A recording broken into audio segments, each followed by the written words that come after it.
جب حضرت عمرو بن عاص رضی اللہ تعالیٰ عنہ نے قیصاریہ کو فتح کر کے غزہ کا محاصرہ کیا تو وہاں کے گورنر نے ان کے پاس پیغام بھیجا کہ آپ گفتگو کے لیے کوئی آدمی میرے پاس بھیجیں۔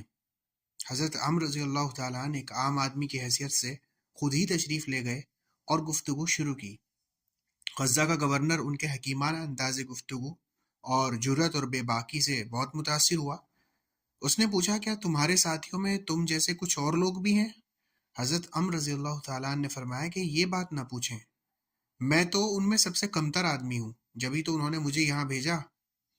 غزہ کے گورنر نے یہ سن کر انہیں کچھ اچھے تحفے دینے کا حکم دیا اور ساتھ ہی پیچھے سے دربان کو حکم لکھ بھیجا کہ جب یہ شخص تمہارے پاس سے گزرے تو اسے قتل کر دینا اور اس کا مال بھی چھین لینا۔ حضرت عمر رضی اللہ تعالیٰ عنہ جب واپس جانے کے لیے مڑے تو راستے میں غسان کا ایک عیسائی ملا۔ اس نے آپ کو پہچان لیا اور چپکے سے بولا کہ عمر، تم اس محل میں اچھی طرح داخل ہوئے تھے، اچھی ہی طرح نکلنا۔ یہ سن کر عمر رضی اللہ تعالیٰ عنہ تھوڑے ٹھٹکے اور فوراً مڑ کر واپس گورنر کے پاس آئے۔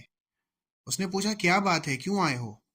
حضرت عمر نے جواب دیا کہ آپ نے مجھے جو تحفے دیے، میں نے انہیں دیکھا تو اندازہ ہوا کہ یہ میرے چچا زاد بھائیوں کے لیے کافی نہیں ہے، لہٰذا میرے دل میں خیال آ رہا ہے کہ میں اپنے 10 بھائیوں کو آپ کے پاس لے آؤں، آپ یہ تحفے ان سب میں تقسیم کر دیں، اس طرح آپ کا تحفہ ایک کے بجائے 10 آدمیوں کے پاس پہنچ جائے گا۔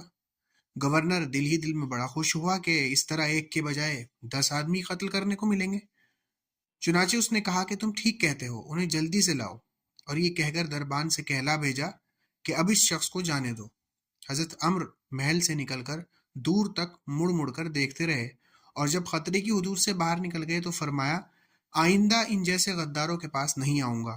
چند روز کے بعد غزہ کے گورنر کو صلح کی درخواست کرنی پڑی۔ اس مقصد کے لیے وہ خود مسلمانوں کے پاس آیا، اور جب حضرت عمر کے خیمے میں داخل ہو کر انہیں امیر لشکر کی حیثیت سے بیٹھا دیکھا تو اس کی حیرت کی انتہا نہ رہی۔ اس نے بوکھلا کر پوچھا، کیا آپ ہی وہی ہیں؟ جی ہاں، حضرت عمر نے جواب دیا، میں تمہاری غداری کے باوجود زندہ ہوں۔